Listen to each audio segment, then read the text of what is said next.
Good morning. So this is our last day in the hills and we are checking out of Club Mahindra bin Villa, and we are going to Kausani, not Kausani, Kausani, and we are going to stay in a hotel there for a night, and tomorrow in the morning we move back to Kathgodam, from where we catch a train to New Delhi.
This is the place we are staying at here in Kausani, and this is our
It has been an amazing journey up till now, and we have loved every bit of it.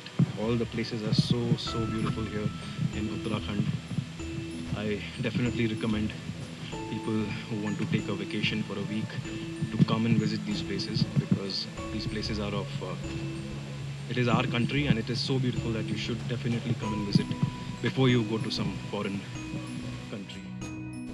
This place Kausani is called it was termed by Mr. M.K. Gandhi, Mahatma Gandhi, as Switzerland of India in 1929, and he had set up an ashram also. So we have a Gandhi ashram not only in the ashram but also here in Kausani. If you like what I've done, if you like the video, if you like the places that I've shot, if you like the beautiful country that India is, definitely subscribe to the channel. And India being our own country, I think we should definitely do this so that people who cannot travel or who haven't traveled come to know about these kind of places through our videos and understand how beautiful our country is. Before going to some other country, please definitely everyone should cover the whole of India, and especially this part of the world.